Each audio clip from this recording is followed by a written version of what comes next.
Libya after Gaddafi, what the death of the man who ruled the country for 42 years means, and what the future holds for Libya. This is Inside Story.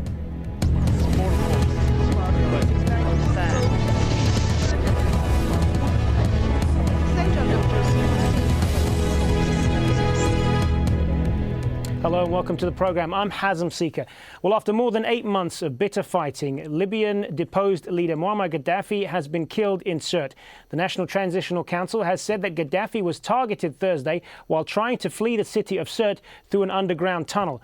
Eyewitnesses say that he was already injured when he was captured by NTC fighters. They said that he has died as a result of the wounds he sustained in the ambush. The city of Sirte was the last stronghold of Gaddafi's supporters in the country after the town of Beni Walid was overrun by NTC fighters last week. Gaddafi had vowed death or victory in the fight against aggression after his fortified headquarters in Tripoli was seized in August. Matthew Moore takes a look now at the man who ruled Libya for 4 decades. He was Libya's self-styled revolutionary leader who ruled with an iron fist for more than 40 years. Colonel Muammar Gaddafi said he would rather die than step down from the leadership of Libya.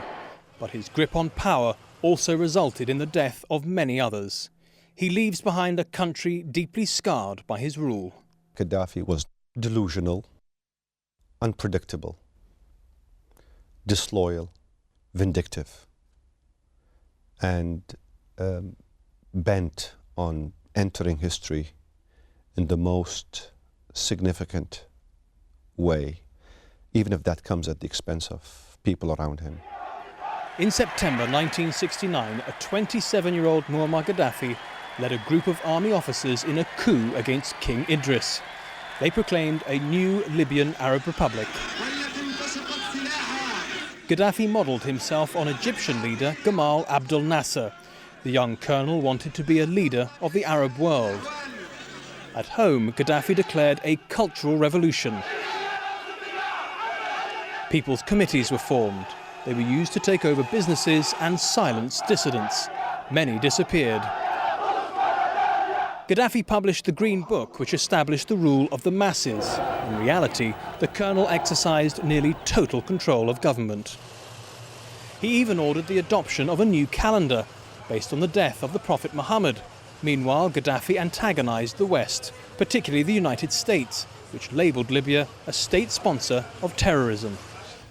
Mad dog of the Middle East has a goal of a world revolution, Muslim fundamentalist revolution, which is targeted on... Gaddafi did support the Palestinian Liberation Organization, and he funded the Irish Republican Army and Colombia's FARC guerrillas. Then, in 1986, a Libyan-sponsored attack on a discotheque in Berlin killed 3 and wounded more than 250, including 50 American servicemen. The US responded by launching a series of airstrikes on Libya. Targets included Gaddafi's residence in Tripoli, killing more than 100 people, including Gaddafi's adopted daughter, Hannah. 2 years later, Pan Am Flight 103 was blown up over the town of Lockerbie in Scotland, killing 270 people. Gaddafi denied involvement. Libya endured years of UN sanctions and international isolation, but he eventually surrendered the suspects demanded by London and Washington, D.C. Then came September 11th. Gaddafi joined the West in fighting al-Qaeda. He abandoned his development of weapons of mass destruction, but Arab world ties remained strained. There had been claims that Libyan intelligence was behind a plot to assassinate the Saudi king Abdullah bin Abdulaziz. At a regional summit to try to avert the US-led invasion of Iraq, Gaddafi accused the Saudis of being US puppets, prompting an angry response from the then Crown Prince Abdullah. Saudi Arabia is not a slave to colonial forces like you and others. Who brought you into power? Tell me the truth. Who brought you into power? By then, Gaddafi had done enough to be welcomed back onto the world stage, playing host to world leaders in the spotlight. Estranged from the Arab world, Gaddafi turned to Africa. He proposed a United States of Africa, a grandiose project that was never taken seriously. As an uprising against Gaddafi gathered earlier this year, he blamed everyone from the United States to al-Qaeda and the so-called drugged-up rats and cats of Libya. In one of his last televised addresses, Gaddafi threatened massive violence to quash protesters. Following a push through Libya by opposition groups backed by NATO firepower, Gaddafi lost his grip on Tripoli. Gaddafi's hometown of Sirte was his final stronghold.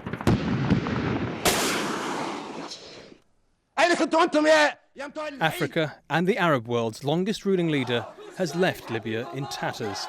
Despite its oil wealth, the vast majority of Libyans live on around $2 a day. 40% are jobless.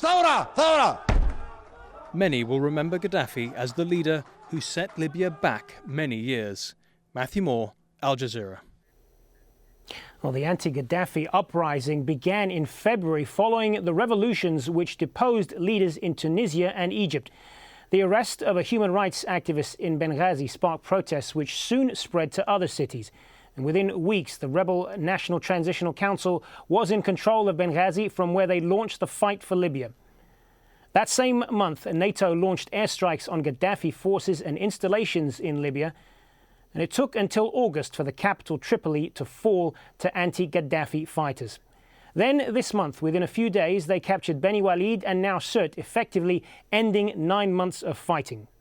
Well, joining us now are our three guests in our studio here in Doha. Awad El Fatoure, he is a Libyan activist and a political analyst. He's been living in exile for the past 33 years.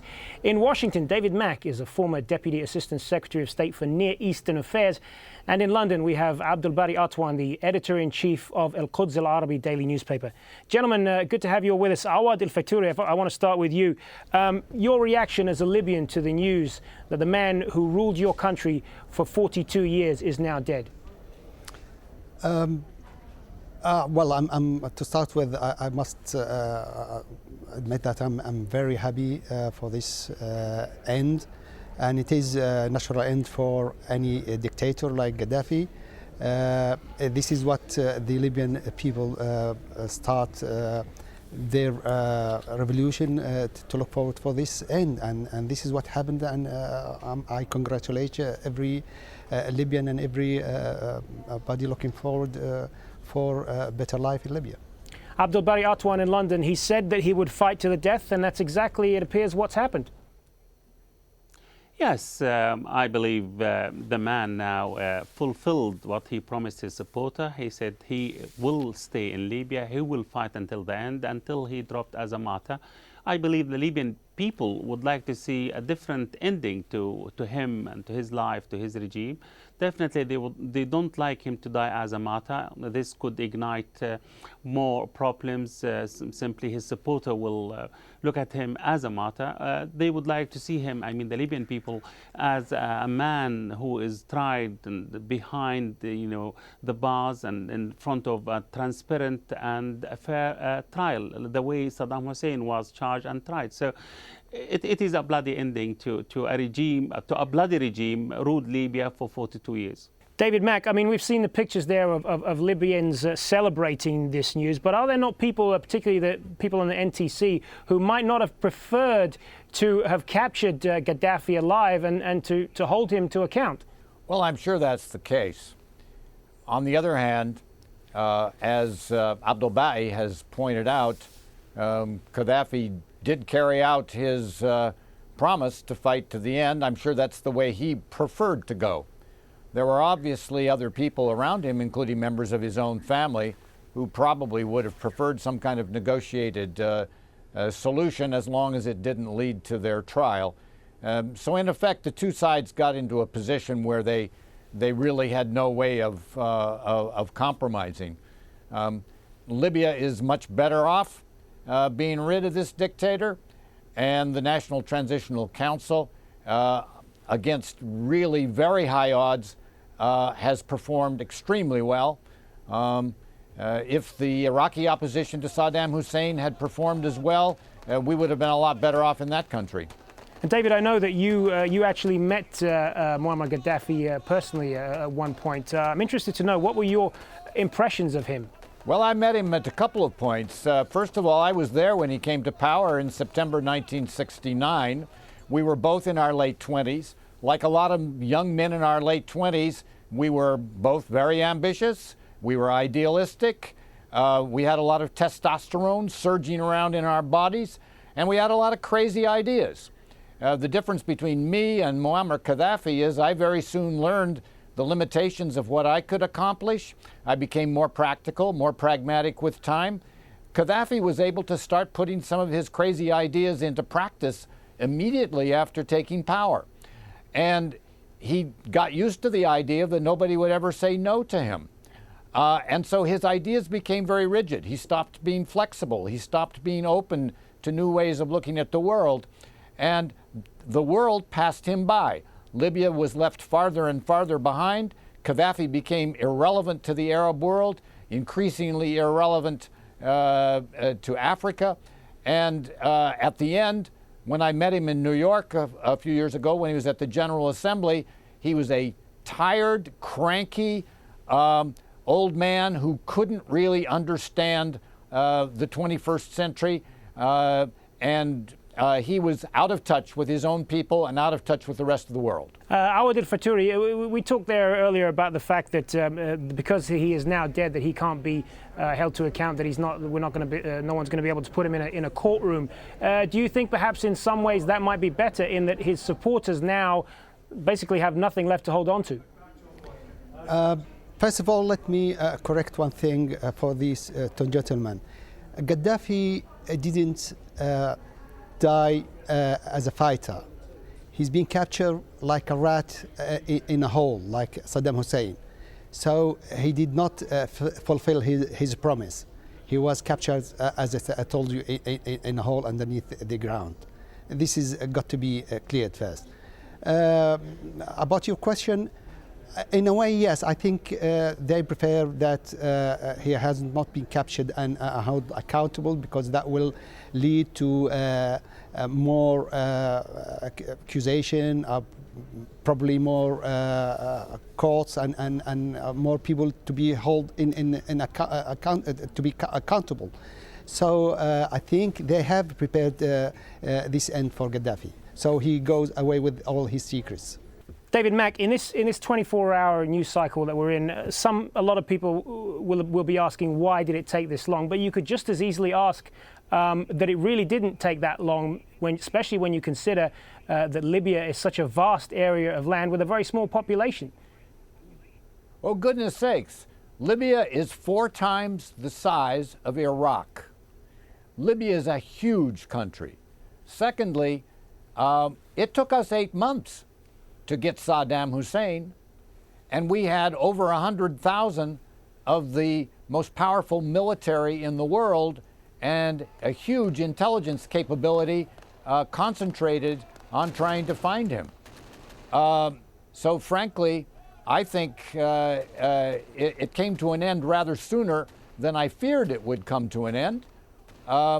And I think that has a lot to do with Gaddafi's own erratic personality, his lack of self-discipline. He didn't have the kind of concentration and focus on survival that Saddam Hussein had, and therefore he did some very foolish things. And unfortunately, a lot of Libyans died in the process. Abdelbari Atwan, how should we look at what's happened in Libya in the context of all of these Arab uprisings?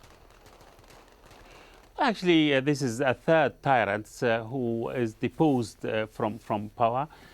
This is a great victory to the Arab Spring, to the Arab protests. Gaddafi was a difficult case simply because he was there for 42 years. And the man actually, he has some sort of support.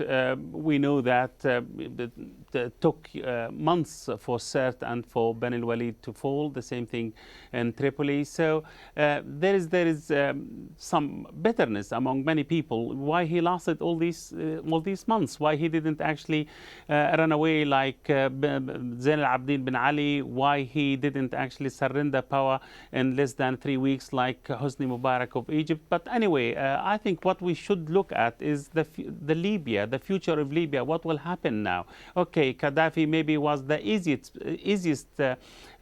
stage of the Libyan history, I mean the Libyan revolution. So what will happen next? Are we going to see stable Libya? Are we going to see national reconciliation? Are we going to see a proper nation building? Are we going to see, you know, the disarmament of the militia which is spreading now in most of the cities of Libya? Are we going to see the rift between the Islamist and the liberal bridges and resolved as soon as possible in order to set up interim government and take the country ahead toward democracy, toward a civil society, toward a sophisticated government? So there are a lot of question marks here. Gaddafi, okay, this is the end game for Gaddafi, but you know, how is it going to be the new dawn of Libya? What will happen to? I had, for example, Mahmoud Jibril, the Prime Minister, saying that I'm issuing order, nobody implementing it, and he is actually warning that it could be anarchy in Libya if these kind of questions are not met, are not answered. So I think let us hope that the new Libya will be much different from the old Libya of Gaddafi, which was, you know, tarnished with torture, with anarchy, with actually poverty to the Libyan people. Well, you bring up a number of valid points there. Let's put some of that back to Awad al-Faturi. Are you confident now that Libyans can come together to form a viable government now that the final obstacle, sorry to put it in those blunt terms, but now that the final obstacle, if I can put it that way, has now been overcome? Again, I'm sorry, I have to comment on Mr. Mack's comments when he said the fall of Gaddafi because of his faults. It's not just because of his fault. It is because of the determination of the revolutionaries. I don't know why he doesn't want to give some credit to that. Anyway, about your question again, we're looking forward for better Libya. By all means, Libya, it would be a better country without Gaddafi. It would be more justice, more transformed, more democratic, and this is what we start a revolution in first place. This is what we lost so many lives and blood, and I don't think people will just ignore all these losses for another chaotic state, or for another fighting between what Mr. Atwan said. David Mack, I want to let you respond to what Awad al-Faturi said there about what was ultimately Gaddafi's undoing there, and whether it was the Libyan, how much of a role do the Libyan people themselves have in all of this? Oh, earlier I gave credit to the Libyan revolutionaries and the Transitional National Council. When I compare their performance to the performance of the Iraqi opposition to Saddam Hussein, they did a fantastic job against very, very high odds. They were very close to suffering a real genocide in Benghazi and later in Misrata. So I give them full credit. But as Secretary Clinton said when she was just in Tripoli, she said, now the really hard work begins, because the Transitional National Council is going to have to manage this difficult transition to a government that is inclusive and democratic. They're going to have to get these basic services up and running, back to normal: electricity, water, food services. They have to get security in the streets where people continue to die because of some random shooting by militia and so on. They have to also establish they have to reestablish the economy, get it up and going, basic commercial services, banking. It's a huge job that's before them, and I just hope that the Libyan people and the Transitional National Council will be up to this huge task. Abdelbari Artwan, if we look at what's happened in Libya now with the death of Muammar Gaddafi and still the ongoing Arab uprisings in Yemen and in Syria, how will the leaders of those countries be looking at what has happened in Libya now? Will they be more worried? Oh yes, they will be extremely worried. The bloody ending of Gaddafi will terrify the leaders, for example, in Yemen and also in Syria. They can see in the end that the people managed to get what they want, to get rid of the tyrant and to establish or start to establish a new rule, a new era. So tomorrow, in this Sunday, we are witnessing election, first transparent, free election in Tunisia.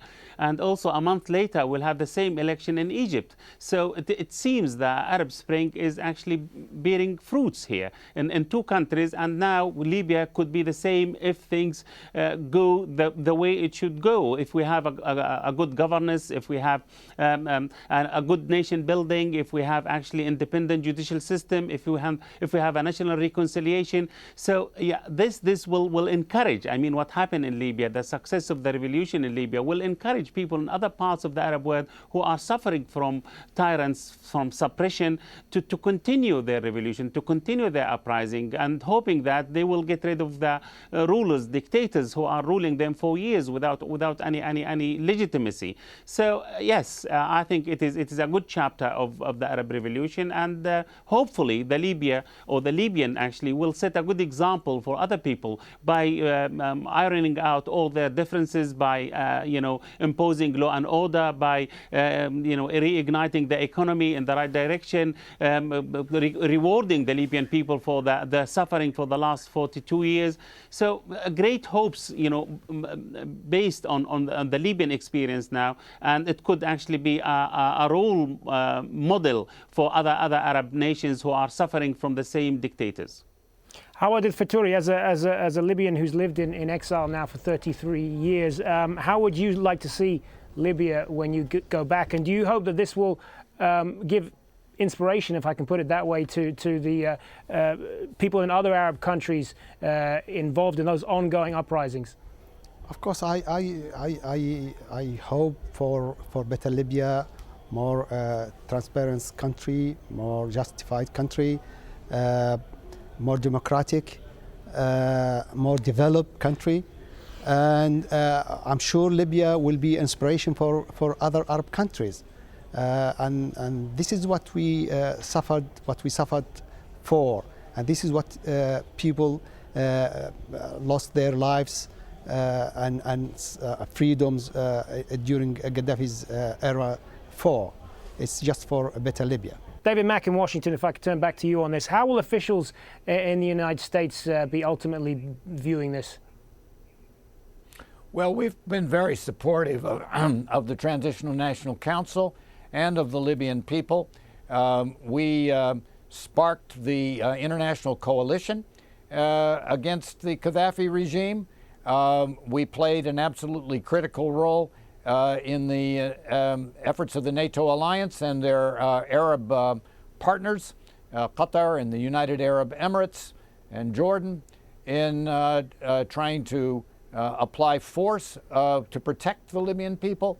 And right now, we are working, for example, to get a coalition of U.S. government efforts and U.S. private corporation efforts to provide assistance to the Libyan rebels who were wounded or amputated and suffered horribly during the fighting. And that's ongoing right now. It's a major initiative of the U.S. government, along with getting back to a participation of U.S. companies in Libya's economic development, something we were involved in all the way back to the 50s when we supported Libya's independence against the wishes of some of the European governments to put it back under Italian colonial rule. Abdelbari Artwan, if I could turn back to you for the last word on this, just in the minute or so that we have left here. What would you like to see happen now, not only in Libya, but throughout the region over the next weeks and months? Well, actually, what I would like to see, democracy to spread, because democracy reached every part of the world except the Middle East. We suffered a lot under the dictatorship in our part of the world. We are a very rich nation. We have at least $600 billion as our revenue every year. We have, 50% of the 350 million people under the age of 25. We have the potential. So it is time for an Arab awakening in all fields, in economic side and political sides, the military side. We are aiming to have a proper Arab words, transparent, independent, and fair, and actually good governance. And that is going to have to be the last word. Thank you to all three of our guests for taking part: Awad El Fatouri, David Mack, and Abdul Bari Atwan. Many thanks for your time, gentlemen. Thank you for joining us on this edition of Inside Story. That's it for now. As always, we welcome your comments and suggestions. You can email them to us, remember, at insidestory@aljazeera.com. Latest news is up next. Bye for now.